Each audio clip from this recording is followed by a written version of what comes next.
Belligerent. Yes. Capped off by a wild ride. She grabs the steering wheel, steers it all the way to the right. I'm driving on the sidewalk where the two houses. You spoke to the police, and you told them exactly what you did. He told me to take the blame. Why? The police. Really stupid people who give false statements to the police sometimes find themselves in jail. Judge Judy. So this is Judge Judy right now coming on the case that I spoke about earlier.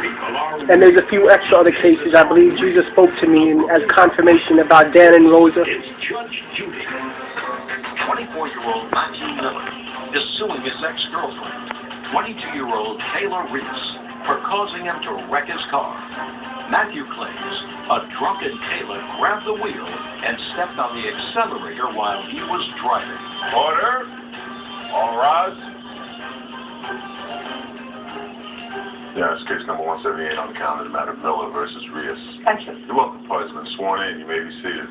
Mr. Miller, the defendant is your former girlfriend, and your complaint alleges that she had a hissy fit after a graduation party while you were in your car, and she's responsible for your car being totaled. That is correct. Ms. Rios says that it was actually you who caused the accident and not her fault. Do you want to tell me when this party was? This party was on May 20th, 2012. Where? On Via Lucas. At someone's house? It was a house party, yeah. What time did you arrive there? Arrived about 3 o'clock in the afternoon. And did you arrive with Miss Rios? Yes, I did. And what time did you and Miss Rios leave? We exited the party at about 8 p.m. because she was belligerently drunk. Had you been drinking? No. Not at all. No. I'm asking you a question, so I want you to give me an answer. Because you see there's a hesitation in your voice when you say no. That's different than saying no, I was the designated driver, so I didn't drink.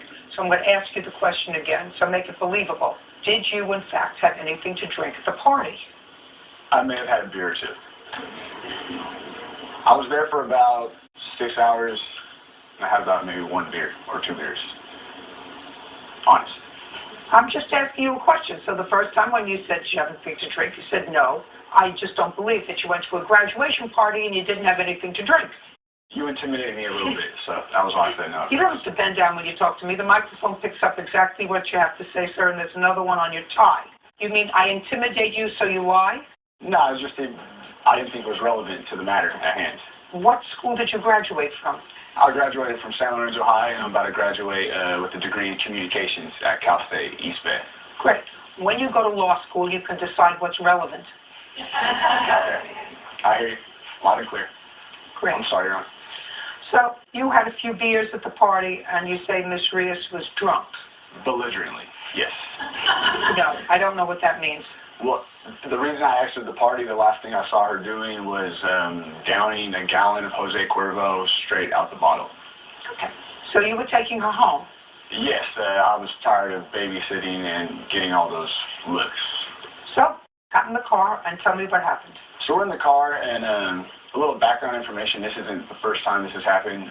Kayla has a long history of violent blackout drunks. So, being fed Well, up. that's sad for her and doesn't necessarily demonstrate good judgment on your part. Yeah. Could we get to 5/20/2012 at 8 I was o'clock? probably thinking with them on those matters. Otherwise, I would have... 5/20/2012 at 8 o'clock. On May 20th, we were exiting the party. I was telling Kayla that, I'm tired of babysitting you. It's a sloppy look. I like classy women. Wasn't showing too much class there. So I was like, if this is going to continue to happen, I cannot be with you at this point. She started to argue with me, saying something like she was the hottest girl I could get, where I said, I bet you I can get a girl that's twice as hot with half the headache, making her 10 times better. And that was when she lost control, grabbed the steering wheel. So now, but you're in the car having this argument. Yes, this was in the car. This was about 1 block from the party. Okay. So she grabs the steering wheel, and I'm shocked, like, whoa, what are you doing? Like, stop. And I'm thinking she's going to let go. Then she jumps on my side of the vehicle, puts her foot on the accelerator, and we begin to, I'd say, hit about 40 miles per hour down a residential street.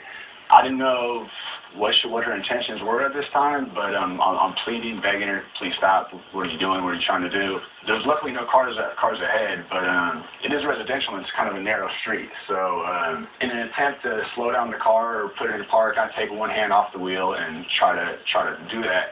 When I do that, she reaches her hand over and grabs the steering wheel, steers it all the way to the right. I'm driving on the sidewalk for 1 to 2 houses, and I see a truck, a Gap, and another car. I'm just hoping somehow we go through it.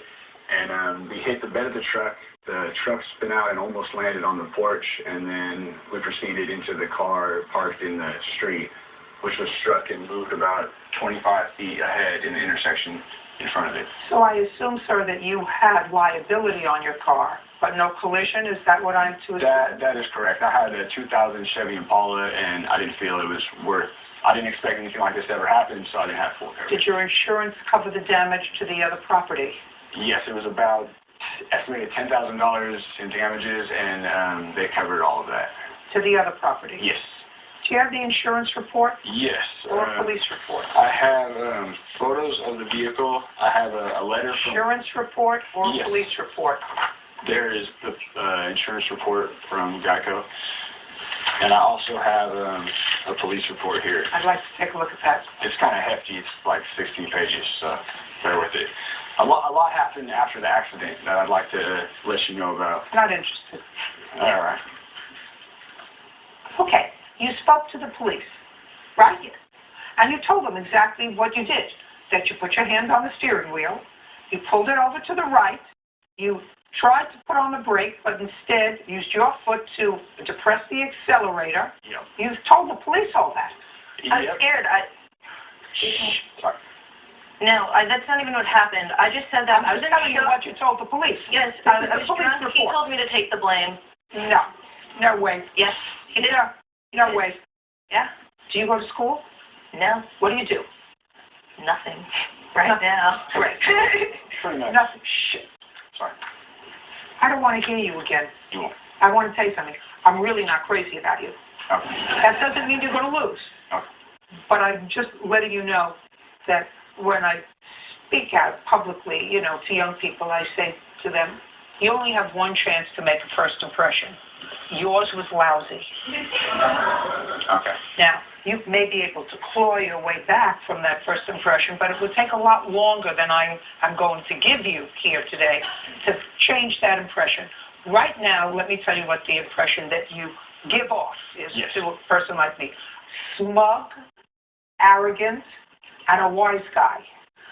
That is the impression that you give off. I say that to you, this is sort of gratuitous advice. If this is the aura that you give off to somebody like me, Yes. because I'm a big deal, Oh, you are. right?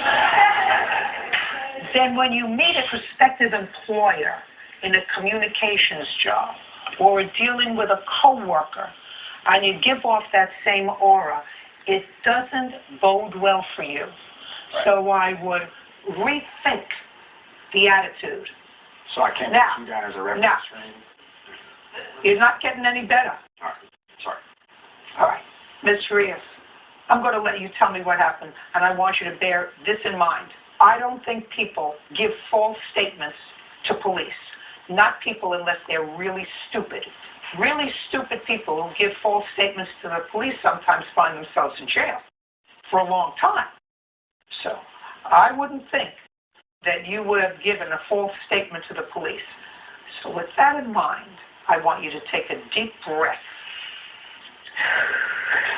and give me your version of what happened at 8 o'clock on the 20th of May. At 8 o'clock, we were leaving a party. I did have something to drink, or a few somethings, but I'm over 21. There's nothing wrong with that. There were a lot of guy friends there. Matt's not the most secure guy.